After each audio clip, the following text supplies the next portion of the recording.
집 한 채만 있으면 노후는 걱정 없을 줄 알았습니다. 많은 분들이 이렇게 말합니다.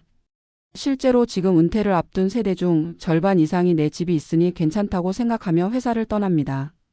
하지만 그 집이 은퇴 후에 안전망이 되기는커녕 오히려 짐이 되어 돌아오는 경우가 점점 늘고 있습니다. 여러분은 혹시 이런 생각 해보신 적 있으신가요? 나는 전세 살지도 않고 대출도 다 갚았는데 뭐가 문제겠어. 하지만 은퇴자들의 현실은 조금 달랐습니다. 생활비는 꾸준히 나가고 수입은 점점 줄어듭니다. 결국 집이 있어도 매달 통장 잔고가 줄어드는 걸 막을 수 없었던 겁니다. 서울 외곽의 30년 된 아파트에 사는 김모 씨 부부는 평생 맞벌이로 살아오며 내 집 한 채면 충분하다고 생각했습니다.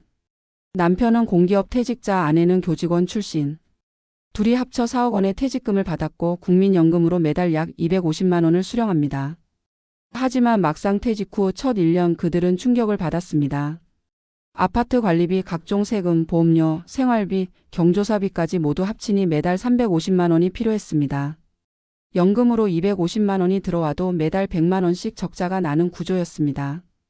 퇴직금으로는 3년을 버틸 수 있었지만 그 이후엔 저축이 줄어드는 속도를 감당할 수 없었습니다. 결국 그들은 고민 끝에 2년 전 아파트를 팔고 경기도 남쪽 전원주택 단지로 이주했습니다. 하지만 도시의 편의성을 잃은 채 마트까지 차로 40분, 병원은 1시간 거리.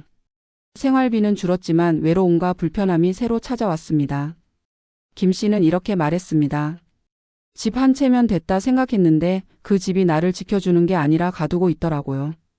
또 다른 사례로 68세 여성 박모 씨는 남편 사별 후 서울 도심의 아파트에서 혼자 살고 있습니다. 남편이 남긴 연금 180만 원으로 매달 살고 있지만 관리비와 공과금만 40만 원, 식비 50만 원, 병원비 30만 원, 교통비와 소소한 지출까지 하면 한 달에 250만 원이 훌쩍 넘습니다. 결국 그녀는 집이 자산이라지만 현금이 없으면 아무 소용이 없다고 말합니다. 이웃과의 관계는 점점 멀어지고 외로움이 깊어질수록 이 집을 팔고 요양형 아파트로 옮겨야 하나 고민이 커졌다고 합니다. 하지만 집을 팔면 살 곳이 사라지고 남으면 생활비가 부족한 진퇴양난이 되어버렸죠. 이처럼 집 한 채면 된다는 생각은 은퇴 이후의 가장 흔한 착각 중 하나입니다. 부동산은 자산이지만 유동성이 없는 자산입니다. 은퇴 이후 필요한 것은 살아있는 돈, 즉 매달 들어오는 현금 흐름입니다. 은퇴 전에는 월급이 모든 걸 해결해줬지만 은퇴 후엔 현금 흐름을 스스로 만들어야 합니다. 연금, 배당, 임대소득 또는 파트타임 일자리라도 있어야 생활의 균형이 잡힙니다. 집 한 채는 마음의 안정은 주지만 생활비를 해결해 주진 않습니다. 특히 관리비, 재산세, 각종 유지비가 생각보다 크기 때문에 고정지출 구조를 미리 계산하지 않으면 안 됩니다. 심리적으로도 내 집은 오랫동안 삶의 중심이었습니다. 그곳에서 아이를 키우고 추억을 쌓고 노후를 상상했습니다. 하지만 그 공간이 유지비와 고립감을 안겨줄 때 사람들은 혼란을 겪습니다. 집을 팔자니 정든 공간이 떠오르고 그대로 있자니 생활비가 부담됩니다. 이 불안정한 감정은 은퇴자의 심리적 스트레스를 키웁니다. 많은 분들이 이때 우울감이나 무력감을 느끼며 현실을 부정하려 합니다. 하지만 문제를 인정하고 새로운 계획을 세우는 순간부터 은퇴 후 삶은 달라집니다. 그렇다면 어떻게 해야 할까요? 첫째, 집의 가치를 자산으로만 보지 말고 현금 흐름 관점에서 재구성해야 합니다. 주택연금, 임대수익 또는 다운사이징, 집을 줄이는 선택 등으로 생활비를 확보할 수 있습니다. 둘째, 고정지출을 철저히 분석해야 합니다. 전기, 관리비, 통신비, 보험료, 식비까지 모든 항목을 리스트업하고 불필요한 항목을 줄이는 것이 중요합니다. 셋째, 삶의 만족도를 지출에 비례시키지 않는 훈련이 필요합니다. 은퇴 후의 소비는 즐거움보다 안정감을 위한 방향으로 재정비돼야 합니다.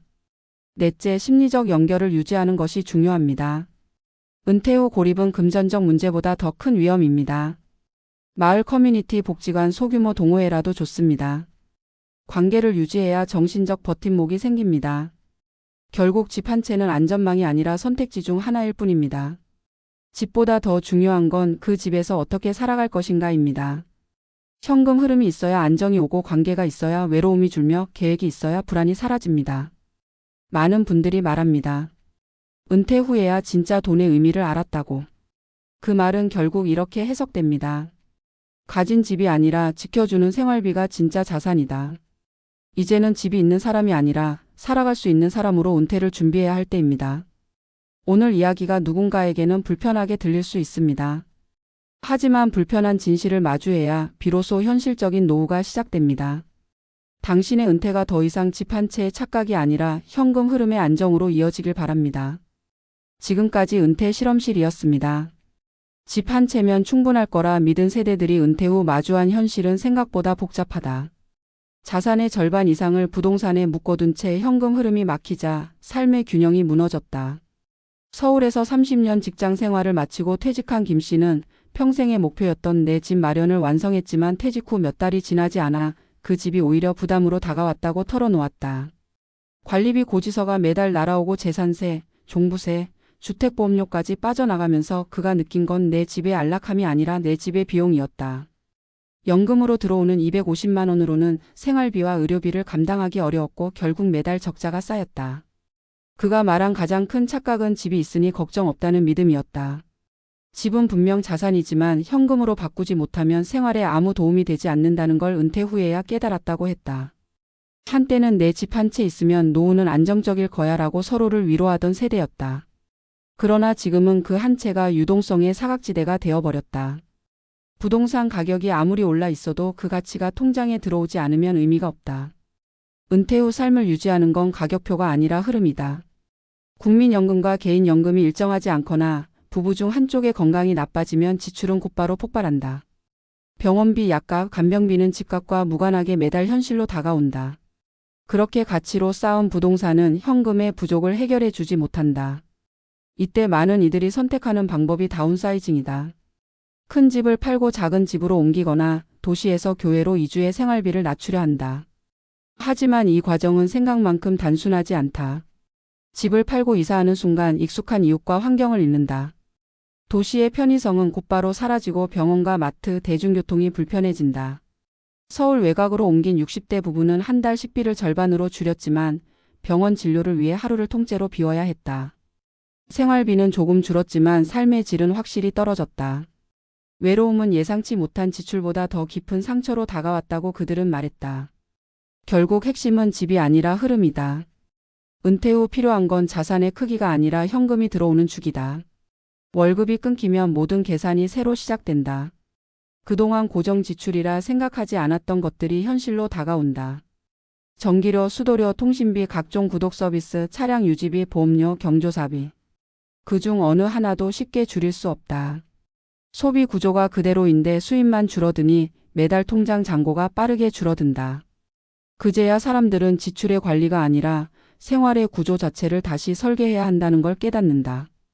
심리적으로도 집은 복잡한 의미를 가진다. 은퇴 후 대부분의 시간이 집 안에서 흘러가기 때문에 집은 단순한 공간이 아니라 정체성이 된다. 하지만 그 공간이 비용과 고립을 낳기 시작하면 혼란이 찾아온다. 퇴직 전에는 바쁜 일정 때문에 집은 휴식의 공간이었지만 퇴직 후엔 하루의 대부분을 보내야 하는 생활의 무대가 된다. 혼자 있는 시간이 길어지면 생각이 늘어나고 생각이 늘어나면 불안이 커진다. 이 집을 언제까지 유지할 수 있을까라는 불안은 단순한 경제 문제가 아니라 정서적 문제로 번진다. 한 노년 심리학자는 이렇게 말한다.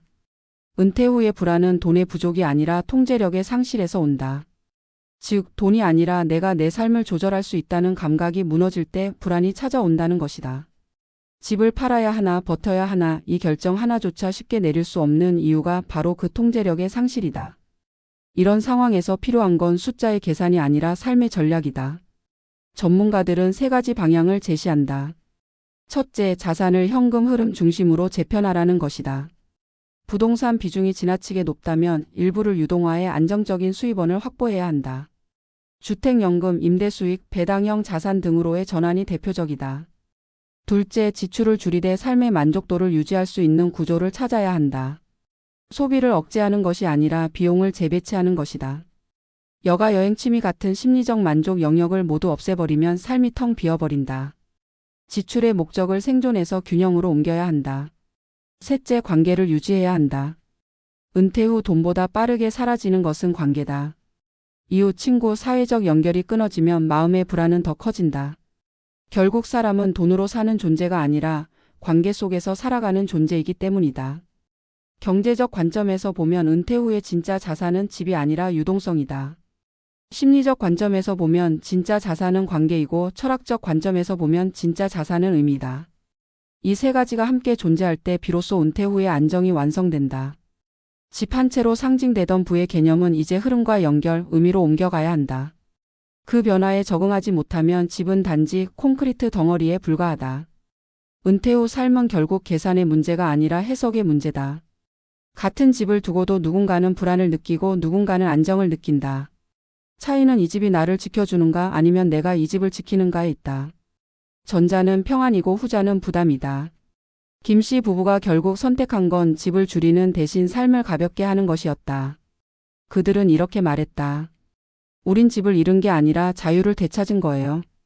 그 한마디가 은퇴 후 재정의 핵심을 압축한다. 자산의 크기가 아니라 삶의 여유가 진짜 부다. 이제 집은 목표가 아니라 도구가 되어야 한다. 퇴직 후의 삶을 버티게 하는 건 집값이 아니라 매달 들어오는 작은 흐름과 지출의 균형 그리고 인간다운 하루다. 결국 우리는 이렇게 결론 내릴 수 있다. 집 한 채가 노후를 지켜주는 시대는 끝났다. 이제는 그 집에서 어떻게 살 것인가, 어떤 마음으로 하루를 채울 것인가가 중요하다. 은퇴란 돈의 문제가 아니라 태도의 문제이며 그 태도의 중심에는 이런 문장이 있다. 가진 집보다 지켜주는 현금 흐름이 진짜 자산이다. 그리고 그 흐름을 가능하게 하는 건 결국 나의 삶의 방식이다.